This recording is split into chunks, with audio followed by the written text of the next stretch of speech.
Get out of my seat! Karen Thompson's voice cracks like a whip.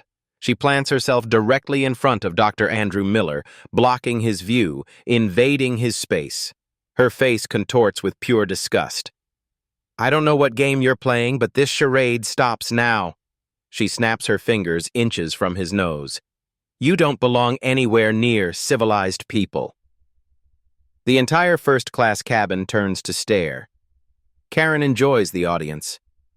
Look at him, she announces loud enough for everyone to hear. Sitting there like he owns the place, like he actually earned the right to be here. Her laugh is cruel and sharp. We all know exactly how someone like you got that boarding pass. Andrew closes his medical journal without looking up. His hands don't shake. His voice stays quiet. Ma'am, I paid for this seat. Bullshit. Karen's voice turns venomous. People like you don't have first-class money, period. But Karen Thompson has no idea who she's talking to, and she's about to find out in the most humiliating way possible. 4 hours earlier, Dr. Andrew Miller walks through the halls of Children's Memorial Hospital. His footsteps echo softly against polished floors. The morning light filters through tall windows, casting gentle shadows across his path. He stops at room 314. Inside, 8-year-old Emma Martinez sleeps peacefully. Her tiny chest rises and falls in perfect rhythm. 3 weeks ago, her heart barely functioned. Today, she breathes without machines. Dr. Miller saved my baby's life, whispers Maria Martinez to the nurse. The other doctors said it was impossible, but he found a way. Andrew adjusts Emma's blanket without waking her. His hands move with the precision that comes from 15 years of cardiac surgery. Each finger placement is deliberate. Each touch is gentle. The pager buzzes. Another emergency. Another child's life hanging in balance. He kisses Emma's forehead softly. Keep getting stronger, sweetheart. 3 surgeries fill his morning. A newborn with a hole in her heart. A teenager born with defective valves. A toddler whose arteries formed backwards. Each operation was successful. Each family is grateful beyond words. By noon, Andrew had saved 3 lives. His colleagues call him the miracle worker. Parents call him an angel. Medical journals feature his groundbreaking techniques. Yet he remains humble, quiet, focused on the work. Dr. Miller, you have a flight to catch, his assistant reminds him. The Pediatric Cardiology Conference in New York starts tomorrow. Leading surgeons from across the country will gather to learn his latest innovations. Andrew packs his medical journals carefully. Research papers on revolutionary heart repair techniques. Case studies that will change how doctors approach pediatric surgery. Knowledge that could save thousands more children. He changes from scrubs into a navy suit.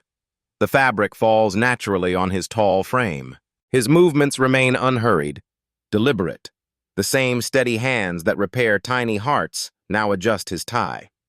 The taxi ride to O'Hare takes 40 minutes. Andrew reviews patient files during the journey. Emma's progress reports, follow-up schedules for recent surgeries. His mind never stops working, never stops caring. At the airport, he checks in efficiently. First-class ticket purchased months ago by the hospital administration. Our most valuable surgeon deserves comfort, the medical director had insisted. You've earned this, Andrew. He doesn't fly for luxury. He flies first class because it's quieter, because he can work without interruption, because tomorrow's presentation could revolutionize pediatric heart surgery. Security recognizes him. Dr. Miller, my cousin's baby had surgery with you last year. Perfect recovery. Thank you, Doc. Andrew smiles genuinely. How is she doing? Running around like crazy. You gave us our miracle. These moments matter more than medical awards, more than recognition from peers. Each healed child represents a family made whole again. At the gate, Andrew pulls out his journal. New surgical techniques fill the pages. Diagrams of heart repairs thought impossible just years ago. Innovations born from his determination to save every child. Other passengers notice his concentration, the intensity with which he studies medical diagrams, the careful notes he makes in margins. They see a professional completely devoted to his craft. A young mother approaches hesitantly. "Excuse me, are you Dr. Miller, the heart surgeon?" Andrew looks up kindly. "Yes, ma'am. You operated on my nephew 2 years ago, David Thompson, born with 3 heart defects. Everyone said—" Her voice breaks slightly. "You saved him. He's playing soccer now." "I'm glad David is doing well," Andrew responds warmly. "Give him my regards." This is who Andrew Miller really is. A healer. A lifesaver. A man whose quiet dignity matches his extraordinary skill. But Karen Thompson sees none of this when she boards Flight 447. Karen Thompson strides through the jet bridge with the confidence of someone accustomed to getting her way. Her Hermes heels click sharply against the metal flooring. Designer luggage rolls behind her like an obedient pet. She boards Flight 447, expecting the usual first-class experience. Pristine seats, complimentary champagne. Most importantly, the right kind of passengers. Karen has earned her place in first class. 15 years climbing the corporate ladder at Morrison & Associates. Regional sales director. 6-figure income. She pays premium prices to avoid dealing with certain types of people. The flight attendant greets her with practiced warmth. "Welcome aboard, Ms. Thompson. Your seat is 1B. Karen nods curtly. She's flown this route dozens of times. Chicago to New York. Always first class. Always surrounded by business executives, doctors, lawyers, people who belong. She enters the cabin and immediately scans the environment. Professional habit. She evaluates everything. Assesses whether situations meet her standards. The passengers look appropriate. Well-dressed businessman in 1A reviewing quarterly reports. Elderly couple in 3A wearing expensive jewelry. Young professional woman in 4B typing on a MacBook Pro. Then she sees him. Seat 2A. A black man in a navy suit reading what appears to be medical journals. His presence jolts her like an electric shock. This is not what she expects in first class. Karen's mind races immediately to conclusions. How did he get here? Upgrade scam? Stolen miles? Frequent flyer fraud? There has to be an explanation because people like him don't simply buy first-class tickets. She studies him more carefully. The suit looks expensive, but that means nothing. Anyone can rent formal wear. The medical journals could be props. She's heard about these schemes. People dress the part to gain access where they don't belong. Karen approaches her seat slowly, keeping her eyes fixed on the intruder. He seems completely comfortable. Too comfortable. Like he owns the place. The audacity bothers her more than his presence. She settles into 1B but can't focus on anything else. Her purse sits untouched in her lap. The complimentary champagne goes ignored. Every few seconds, her gaze drifts back to seat 2A. The man continues reading his journals peacefully, making notes in careful handwriting, completely oblivious to her scrutiny. His calm confidence irritates her further. Karen pulls out her phone and pretends to check emails. Actually, she's researching airline policies about passenger verification. There must be procedures for situations like this. Ways to ensure people are actually qualified to occupy premium seats. Other first-class passengers board normally. They nod politely to each other. Exchange brief pleasantries. The usual first-class etiquette. But none of them seem bothered by the obvious anomaly in 2A. This frustrates Karen even more. Why isn't anyone else noticing? Why isn't anyone questioning this clearly inappropriate situation? The man in 2A closes one journal and opens another. His movements are precise, methodical, like he's studying for something important. But Karen knows better. Real professionals don't need to study so obviously. They already possess the knowledge. A flight attendant passes by. Karen considers saying something but hesitates. She needs to approach this carefully, diplomatically. She can't appear racist or discriminatory. She has legitimate concerns about passenger verification and security protocols. The boarding process continues around her. More passengers finding their seats. Overhead compartments filled with luggage. The normal pre-flight routine. Yet Karen remains fixated on the problem directly ahead of her. She watches how he interacts with other passengers. Polite nods, quiet acknowledgments. He's playing the part perfectly. But Karen sees through the performance.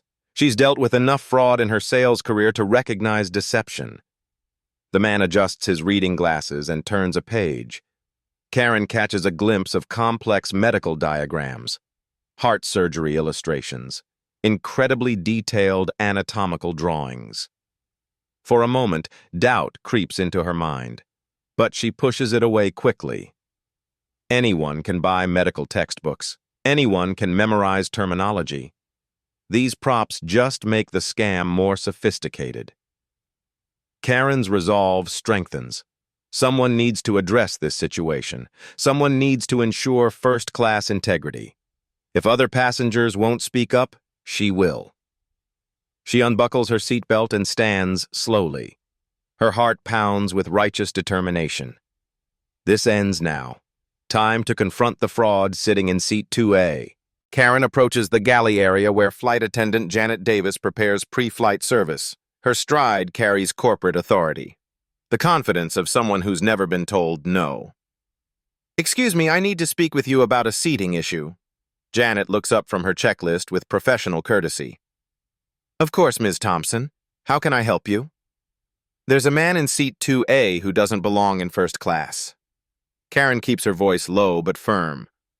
"I think you need to verify his ticket." Janet's smile remains fixed, though her eyes show slight confusion. "Is there a specific problem with his boarding pass?" "Look at him." Karen gestures subtly toward Andrew. "Does he look like someone who can afford a first-class ticket?" "I've been flying this route for years. I know what belongs and what doesn't." Janet follows Karen's gaze to Andrew, who continues reading his medical journals peacefully. Her training kicks in immediately. Passenger complaints require investigation regardless of how they sound. "Ma'am, all passengers have verified tickets before boarding, but I can certainly double-check if you're concerned about a seating error." "It's not an error."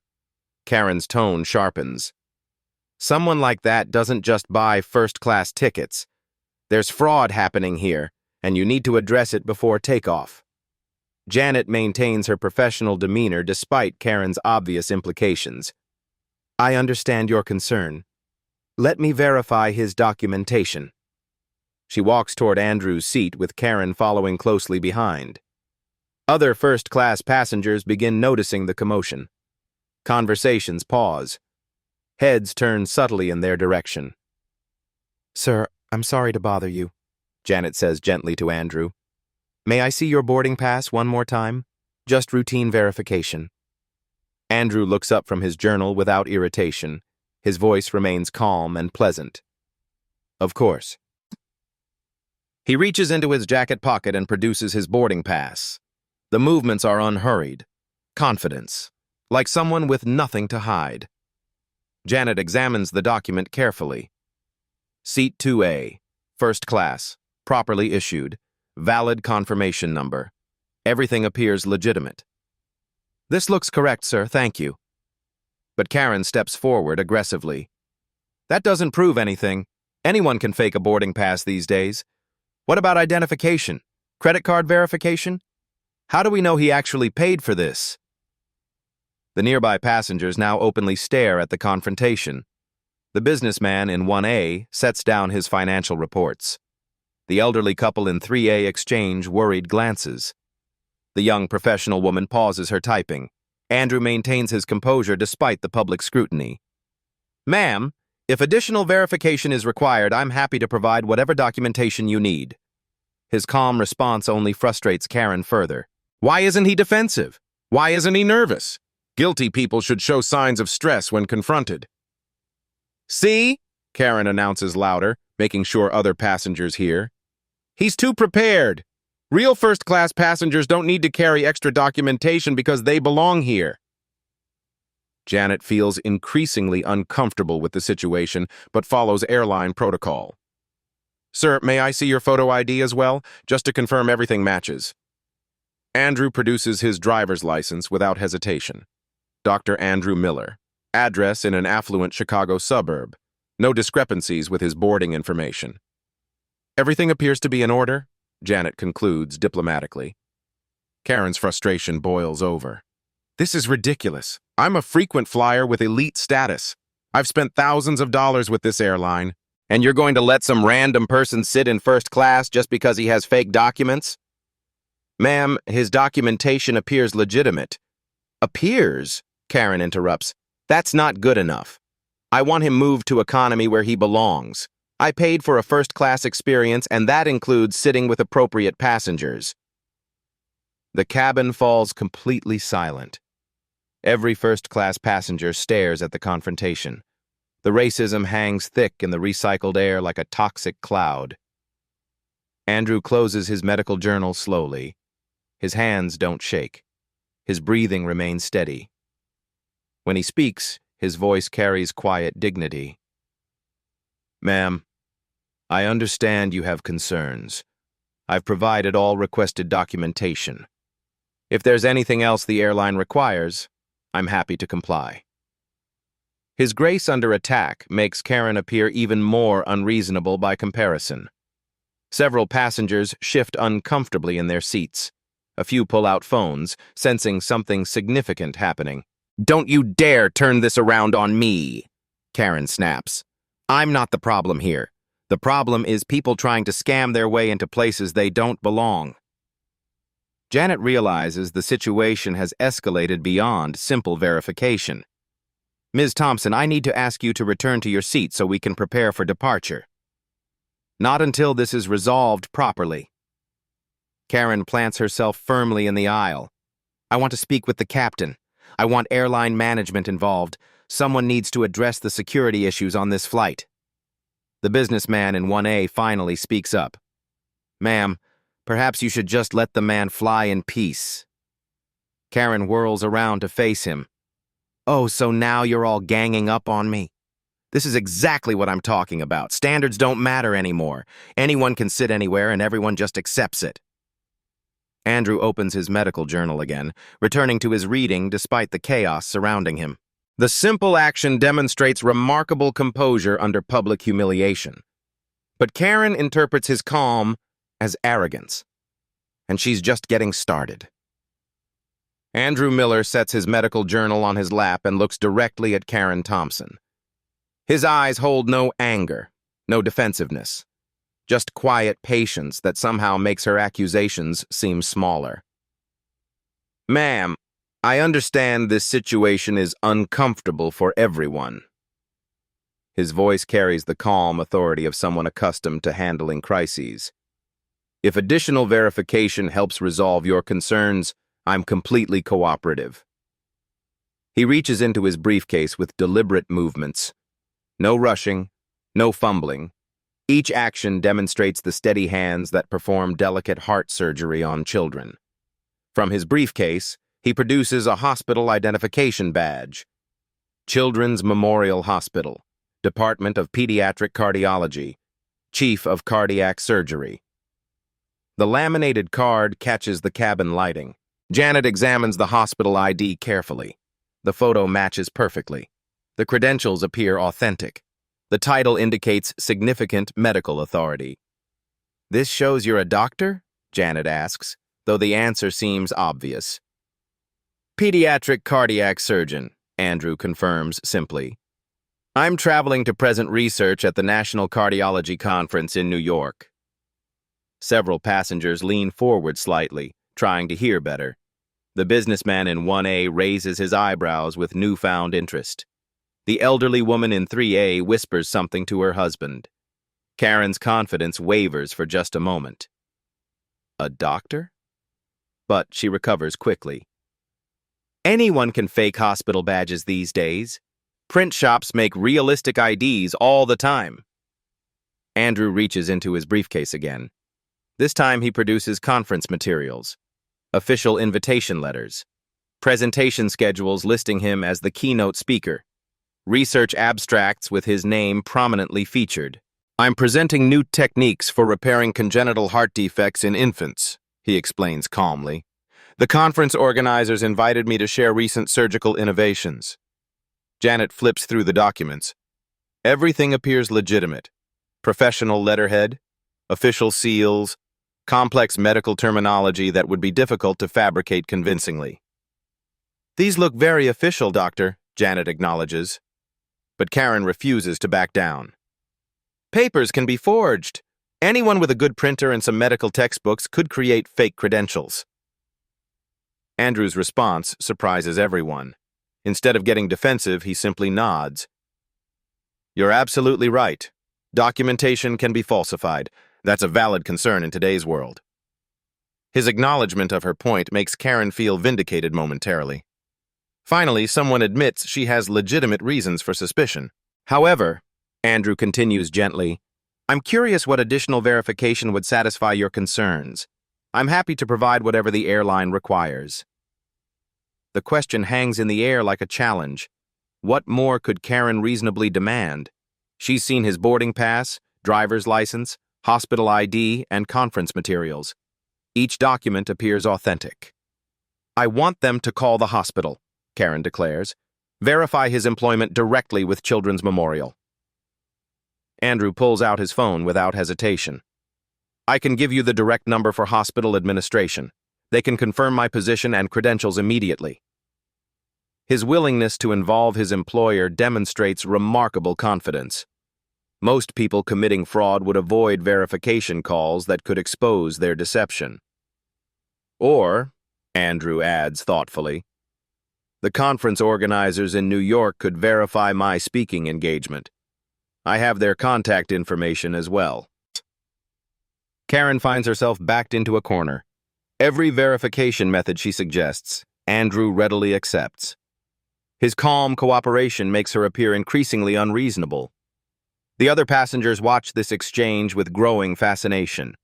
A few pull out phones discreetly, sensing they're witnessing something significant. "This is taking too long," Karen complains. "Flight delays because one passenger can't prove he belongs here. This is exactly why airlines need better security protocols." Andrew closes his briefcase quietly and returns to his medical journal. His dismissal of the confrontation is polite but final, like a surgeon focusing on the next case after handling a minor interruption.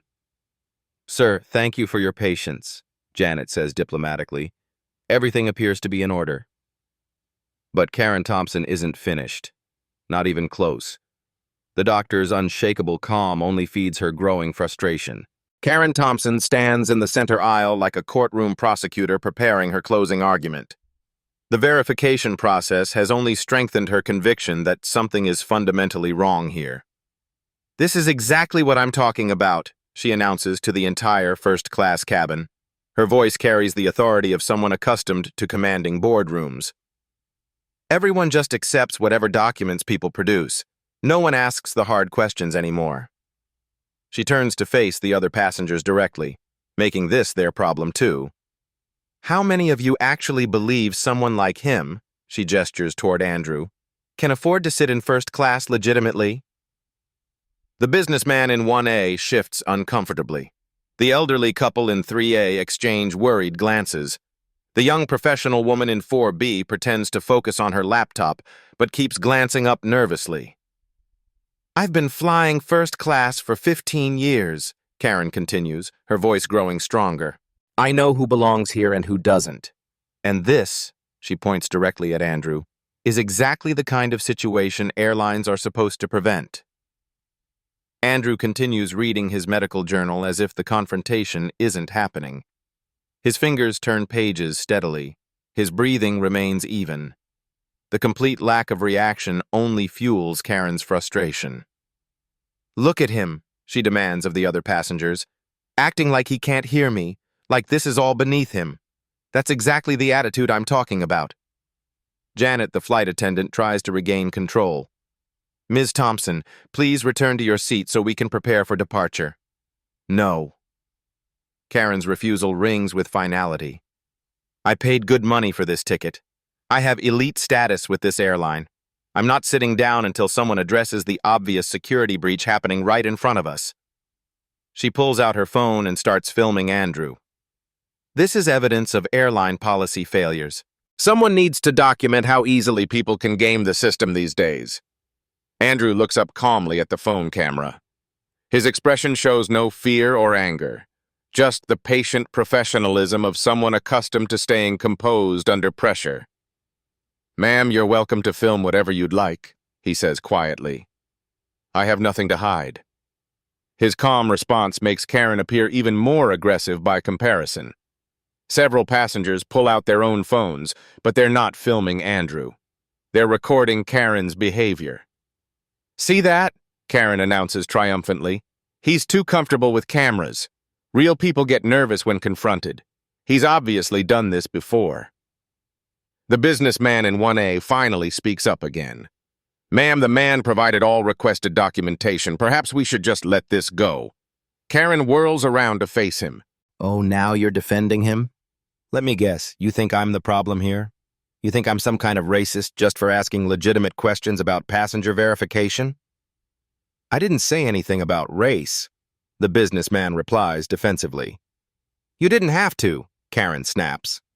"That's the game now. Anyone who questions anything gets labeled a racist. Well, I'm not playing that game. I'm asking practical questions about airline security."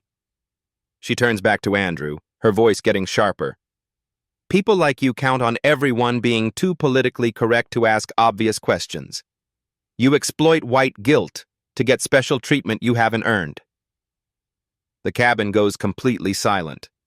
Even the flight attendants freeze at the blatant racism now on full display. Andrew closes his medical journal slowly and looks directly at Karen. When he speaks, his voice remains steady and professional. "Ma'am, I've answered every question you've raised. I've provided all requested documentation. I'm not sure what additional verification would satisfy your concerns." "How about honesty?" Karen's voice drips with sarcasm. "How about admitting you scammed your way into first class and moving to where you actually belong?" "I belong exactly where I'm sitting," Andrew responds calmly. "I purchased this ticket legitimately, and I'm qualified to occupy this seat." Karen laughs bitterly. "Qualified? Qualified based on what? Some fake medical credentials and a good suit?" She addresses the other passengers again. "This is what happens when airlines stop enforcing standards. When anyone can claim to be anything and everyone just goes along with it."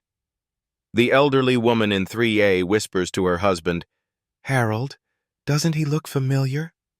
I think I've seen him somewhere before."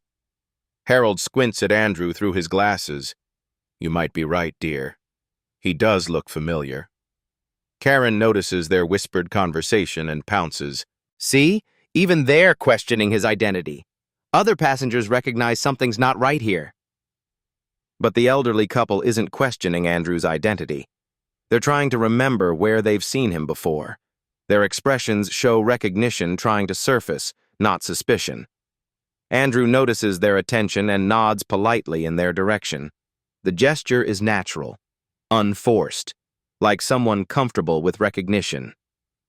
"That's another red flag," Karen announces. "He's trying to manipulate other passengers with fake friendliness, classic con artist behavior." She starts walking through first class like a prosecutor addressing a jury. "Look around this cabin. Really look. Do you see any other passengers being questioned about their right to be here? Of course not, because everyone else obviously belongs." Karen's voice grows more passionate. "I work in sales. I deal with fraud attempts every day. I know manipulation when I see it. And this man is running a textbook scam on all of us." A few passengers start recording more openly now, not hiding their phones. The situation has clearly escalated beyond normal flight drama.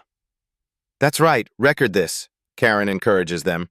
"Document how airlines handle security breaches.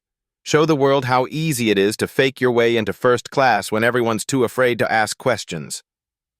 Andrew reopens his medical journal and returns to his reading. The action demonstrates remarkable composure under sustained public attack. His hands don't shake. His posture doesn't change. Perfect example, Karen declares triumphantly. Real doctors don't have time to read medical journals during confrontations about their credentials. They're too busy defending their reputation. He's reading props because he knows the material isn't real. Janet tries one more time to regain control. Ma'am, federal regulations require all passengers to take their seats for departure. Then remove the passenger who doesn't belong here, Karen demands. Problem solved, flight delayed until security properly investigates this obvious fraud. The young professional woman in 4B finally speaks up. Ma'am, maybe you should just sit down. The man seems perfectly legitimate. Karen's eyes flash with anger. Oh, perfect. Now the whole cabin is ganging up on me. This is exactly what these people count on. Turn the victim into the villain. She faces Andrew directly one more time. I don't know what your real game is, but I see right through you, and I'm not backing down until someone addresses this situation properly. Andrew looks up from his journal with patient eyes. Ma'am, I respect your concerns about airline security, but I assure you, I'm exactly who I claim to be. His quiet dignity in the face of sustained attack makes Karen's behavior appear increasingly unhinged. But she's far from finished. Her frustration has reached a boiling point, and she's about to discover exactly who Andrew Miller really is. Karen Thompson feels the momentum shifting in her favor. The other passengers are watching, recording, bearing witness to her justified stand against airline security failures. She's winning this battle through sheer determination and righteous indignation. This is exactly why standards exist, she announces with growing confidence. This is exactly why first class costs more money, to keep out people who don't belong. She walks closer to Andrew's seat, invading his personal space again. Her voice drops to a menacing whisper that still carries throughout the cabin. I don't care how many fake documents you have. I don't care how calm you act. You don't fool me for 1 second. She leans down closer to his face. People like you think you can intimidate your way into anything these days. Well, not on my watch. Andrew continues reading without looking up. His finger traces lines of complex cardiac surgical diagrams. The medical illustrations show intricate heart repair procedures, detailed anatomical drawings that would take years to master. Still reading your little prop book? Karen taunts loudly. What's next? Going to pretend you understand all those big medical words? The elderly woman in 3B, Mrs. Patterson, squints at Andrew more carefully. Something about his profile triggers a distant memory. She adjusts her glasses and leans forward slightly. Harold, she whispers to her husband, I really think I know him from somewhere. Harold Patterson studies Andrew's face intently. You might be right, Martha. He does look very familiar. Karen notices their intense attention and misinterprets it completely. See? Even if they're realizing something's wrong, other passengers can sense when someone doesn't belong. But Martha Patterson isn't questioning Andrew's presence. She's trying to place where she's seen that face before. The strong jawline, the gentle eyes behind reading glasses, the careful way he holds his hands. I just can't remember where, Martha continues whispering, but I'm sure I've seen him before. Karen feeds off what she perceives as support. Exactly. Gut instincts don't lie. When something feels wrong, it usually is wrong. She addresses the entire cabin again with renewed conviction. How many of you have ever seen a situation like this handled properly? Where do airlines actually investigate suspicious passengers instead of just accepting whatever documents people produce? The young businessman in 1A watches the scene with growing discomfort. This has gone far beyond reasonable security concerns. The racial undertones make him deeply uncomfortable, but he's not sure how to intervene. The young professional woman in 4B types furiously on her laptop, but she's not working. She's posting real-time updates about the confrontation to social media. Her followers can't believe what's happening on this flight. The problem, Karen continues, is that everyone's too afraid to ask obvious questions anymore, too worried about being called names. Well, I'm not afraid. I'm asking the questions everyone else is thinking. Andrew turns a page in his medical journal. The action is so natural, so absorbed, that it suggests genuine expertise. Someone faking medical knowledge wouldn't read with such focused concentration. Martha Patterson notices how Andrew holds the journal, the way his eyes move across complex diagrams, the careful notes he makes in margins. Something about his complete absorption in the medical material triggers stronger recognition. "Harold, I think he might be a real doctor," she whispers more urgently. "Look how he's studying those heart diagrams." Karen overhears the whisper and pounces immediately. "Real doctor? Are you kidding me? Anyone can buy medical textbooks and pretend to read them. That's exactly what con artists do. They study just enough to fool people who don't know better." She turns back to Andrew with renewed aggression. "Nice touch with the medical journals, by the way. Really sells the whole fake doctor routine. But I've seen this scam before. Buy some medical books, memorize a few terms, and suddenly everyone thinks you're qualified to sit in first class." Andrew looks up calmly. "Ma'am, I understand your skepticism. Medical fraud is a serious concern. If you'd like, I can provide additional verification of my medical credentials." His offer only frustrates Karen further. Why won't he get defensive? Why won't he break under pressure? His continued composure makes her appear increasingly unreasonable. "More fake documents?" Karen laughs harshly. "How many forged credentials are you carrying? Did you bring a whole briefcase full of fake IDs?" The cabin tension reaches breaking point. Every passenger stares at the confrontation. Several are filming openly now. The flight attendants huddle near the galley, unsure how to handle the situation. Martha Patterson suddenly sits up straighter. A memory surfaces clearly. A hospital room. A doctor explaining complex heart surgery in gentle, patient terms. Strong hands demonstrating surgical procedures. The same voice, the same caring demeanor. "Oh my God," she whispers to Harold. "I remember now." Karen notices Martha's sudden recognition and assumes vindication. "There we go. Finally, someone else sees what I've been saying all along." But Martha isn't confirming Karen's suspicions. She's remembering where she met Dr. Andrew Miller. The realization hits her like a physical blow. Martha starts to stand slowly, her aged hands gripping the armrests for support. Her movement catches the attention of other passengers. Karen sees Martha rising and feels triumphant. Finally, another passenger is taking action. Finally, someone else recognizes the fraud happening right in front of them. "That's right," Karen encourages. "Stand up for what's right. Don't let people take advantage just because everyone else is too intimidated to speak up." But Martha Patterson isn't standing up against Andrew Miller. She's about to stand up for him. Martha Patterson stands slowly, her voice shaking with emotion. "Excuse me, Dr. Miller?" The cabin freezes. Every conversation stops mid-sentence. Every eye turns toward the elderly woman now standing in the aisle. Andrew looks up from his journal, his expression gentle and concerned. "Yes, ma'am?" You operated on my husband's heart 2 years ago." Martha's voice breaks slightly. "Robert Patterson. Triple bypass surgery. Everyone said it was too complicated, too dangerous for a man his age." Andrew's face softens with recognition. "Mrs. Patterson. How is Robert doing?" He's wonderful." Tears fill her eyes. "You gave us 2 more years together. You saved his life when 3 other doctors said it was impossible." The businessman in seat 1A suddenly looks up sharply. His face goes pale. "Wait, Dr. Andrew Miller? From the Children's Memorial?" He stands abruptly, nearly knocking over his coffee.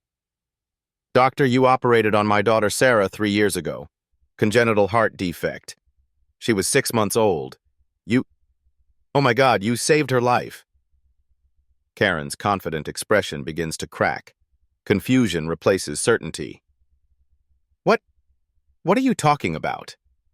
A young woman in seat 4B stops typing and looks up. Her hands fly to her mouth. Dr. Miller? You're Dr. Andrew Miller? She stands shakily. You fixed my nephew's heart when he was born. David Carter. Born with hypoplastic left heart syndrome. The other doctors said... Her voice chokes.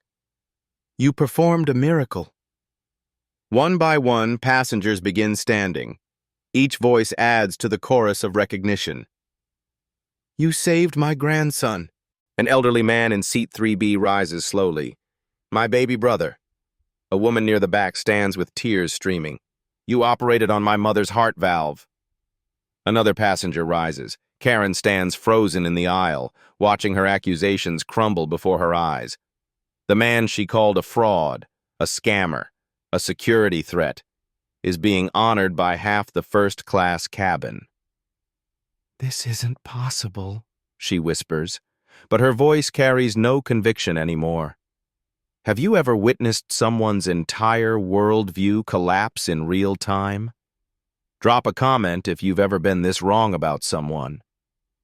Andrew remains seated, quietly accepting the testimonials with humble nods. I'm glad your families are doing well, he says simply.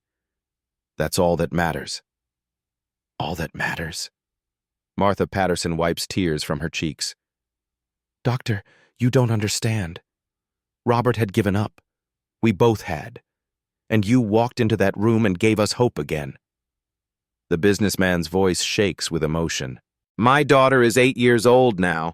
She plays soccer. She runs marathons with me because of you. Karen's phone slips from her trembling hand, clattering to the floor. The device that was supposed to document fraud instead captures her complete humiliation. Other passengers pull out their phones, but they're not filming Karen anymore. They're recording the spontaneous tribute to Dr. Andrew Miller, the moment when a routine flight became a celebration of a man who saves lives for a living. I don't understand, Karen stammers. He's really a doctor? He's not just a doctor, Martha Patterson says firmly. He's one of the finest cardiac surgeons in the country. Children fly in from around the world for his expertise. The young woman in 4B wipes her eyes. Dr. Miller, my nephew David is graduating high school next month because you gave him a chance to live. Karen sinks slowly into an empty seat, her legs no longer able to support her. The magnitude of her mistake crashes down like an avalanche. She attacked a man who saves children's lives. She accused a hero of being a criminal. Andrew finally stands, and the entire first-class cabin erupts in genuine applause. Not polite airline clapping, but heartfelt gratitude from people whose lives he touched. But what Dr. Miller does next will surprise everyone most of all. Andrew Miller raises his hand gently, and the applause gradually fades. When he speaks, his voice carries the same quiet dignity that has defined him throughout this entire ordeal. Thank you all for your kind words. But there's no need for apologies or explanations. We're all just trying to get home safely. His grace under attack makes Karen's behavior appear even more monstrous by comparison. She sits slumped in an empty seat, her face buried in her hands, shoulders shaking with the magnitude of her humiliation. Martha Patterson approaches Andrew's seat slowly. Doctor, I owe you more than an apology. When that woman was attacking you, I should have spoken up immediately. I'm ashamed it took me so long to remember. Mrs. Patterson, please don't apologize. Andrew's voice holds no resentment. You have nothing to feel ashamed about. How is Robert's recovery progressing? He's doing wonderfully. We celebrated our 50th anniversary last month. Because of you, we had that celebration.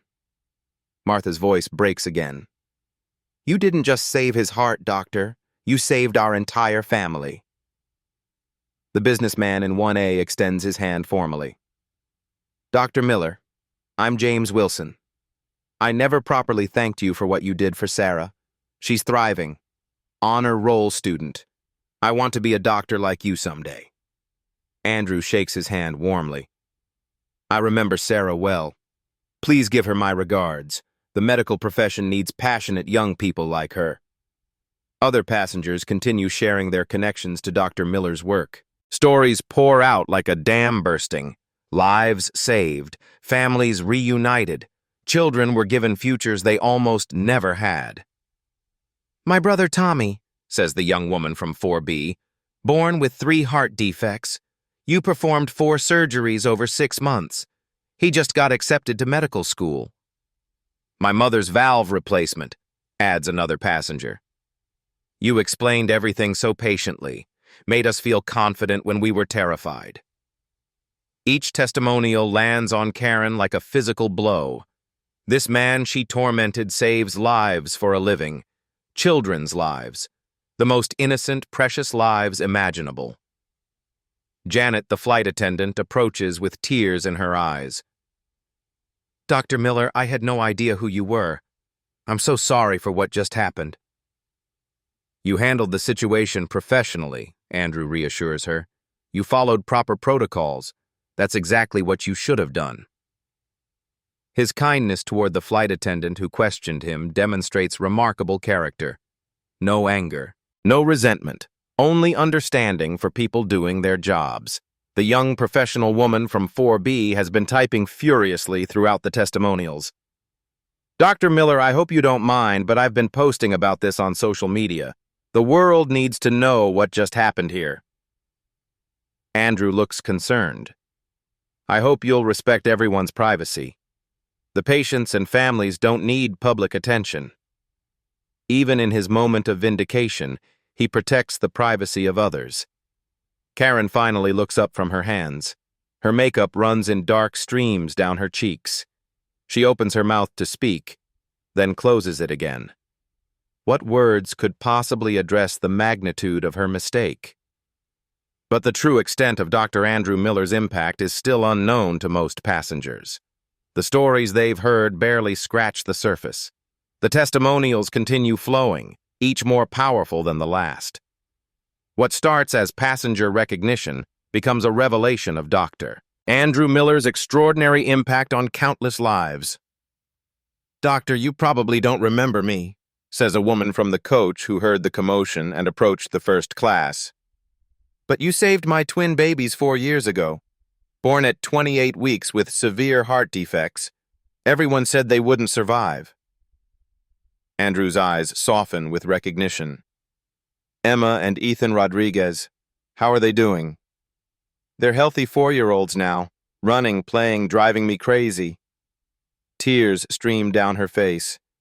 You gave me my children. A flight attendant from the back of the plane joins the growing crowd. Dr. Miller, my nephew Carlos, born with transposition of the great arteries. You performed the arterial switch when he was 3 days old. Carlos is doing well? Andrew asks with genuine concern. He's 15 now, starting quarterback on his high school football team, because you gave him a normal heart. Martha Patterson pulls out her phone and shows Andrew photos. This is Robert now, Doctor, gardening again, playing with great-grandchildren, living the life you gave back to him. The businessman, James Wilson, scrolls through his phone rapidly. Dr. Miller, here's my daughter Sarah from last week. Soccer tournament finals. She scored the winning goal. He shows Andrew the video. Look how strong her heart beats now. Each story reveals the scope of Dr. Miller's work. Not just individual surgeries, but entire family legacies preserved. Generations saved because one man dedicated his life to fixing broken hearts. I need to share something, says the young woman from 4B standing with her laptop. I've been researching Dr. Miller while listening to these stories. Do you know what he's accomplished? She reads from her screen with growing amazement. Over 2,000 successful pediatric heart surgeries. 97% success rate on procedures other surgeons won't attempt. Pioneer of 3 revolutionary techniques now used worldwide. Bye. The cabin falls silent as the numbers sink in. 2,000 children's lives saved. 2,000 families kept whole. He's received the American Heart Association's Lifetime Achievement Award, she continues. The International Society for Pediatric Cardiology's Gold Medal, Harvard Medical School's Distinguished Alumni Award. But the achievements mean nothing compared to the human faces surrounding Dr. Miller, real people whose lives he touched, whose children breathe because of his skill. "Dr. Miller," Martha Patterson says quietly, "how many children have you saved?" Andrew looks uncomfortable with the attention. "I don't keep count, Mrs. Patterson. Every case is just a child who needs help." "But the hospital does keep count," says James Wilson, now researching on his phone. According to Children's Memorial's website, Dr. Andrew Miller has performed more successful pediatric heart surgeries than any surgeon in the Midwest, possibly the country. The recognition goes beyond medical achievement. These are stories of hope restored, families given futures, children who will grow up to have children of their own because one man chose to dedicate his life to healing hearts. Karen Thompson watches this revelation with growing horror. She didn't just attack a doctor, she attacked a man who saves children for a living, a man who gives families miracles. "Oh God," she whispers, the full magnitude of her actions finally clear. "What have I done?" Her question hangs in the air like a prayer for forgiveness. But how will this moment change everything beyond this flight? The videos spread across social media within minutes. #Andrew Miller begins trending as passengers share clips of the recognition cascade. The hashtag #FirstClassHero follows quickly behind. Captain Robert Wilson's voice comes over the intercom, his tone unusually personal. "Ladies and gentlemen, this is your captain. I want to personally apologize to Dr. Andrew Miller for the treatment he received on my aircraft. This is not representative of our airline's values or the respect every passenger deserves." The captain's unprecedented announcement reaches every seat on the plane. Passengers in economy pull out phones to research what happened in first class. The story spreads row by row through the aircraft. United Airlines corporate headquarters receives the videos before the plane even reaches cruising altitude. Emergency meetings convene immediately. Legal teams review policies. Public relations prepares damage control strategies. "This represents a systematic failure of our bias training protocols," admits United's chief diversity officer in a hastily arranged conference call. "No passenger should face discrimination based on appearance or assumptions about their economic status." The airline industry watches nervously as the footage goes viral. Industry publications scramble to analyze the incident's implications for passenger relations and staff training programs. Within hours, United announces comprehensive policy reviews, enhanced bias training for all customer service personnel, mandatory diversity education for flight crews, zero-tolerance policies for passenger discrimination. Karen Thompson finally approaches Dr. Miller's seat, her movement hesitant and filled with shame. Her voice barely rises above a whisper. "Dr. Miller, I don't know how to apologize. What I did was inexcusable. I let my prejudices control me, and I attacked a man who dedicates his life to helping others." Andrew looks up from his journal with the same patient eyes he's maintained throughout the ordeal. "Ms. Thompson, we all make mistakes. What matters is learning from them." His grace toward the woman who humiliated him publicly demonstrates the character that makes him exceptional both as a surgeon and as a human being. United's legal team prepares statements emphasizing that while Ms. Thompson was exercising her right to voice security concerns, the manner and underlying motivations were inappropriate and do not reflect company values. The incident sparks broader conversations about unconscious bias in air travel. Academic researchers cite it in studies about racial profiling. Training companies develop new modules based on the case study. "This moment represents more than one flight," explains Dr. Jennifer Davis, a civil rights attorney interviewed on cable news. It illustrates how bias operates in everyday situations and how quickly assumptions can be challenged when truth emerges. Medical organizations rally around Dr. Miller. The American Heart Association issues a statement celebrating his contributions to pediatric cardiology.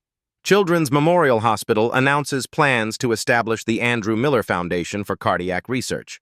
The young professional woman from 4B, now identified as social media influencer Jessica Martinez, posts a longer video message.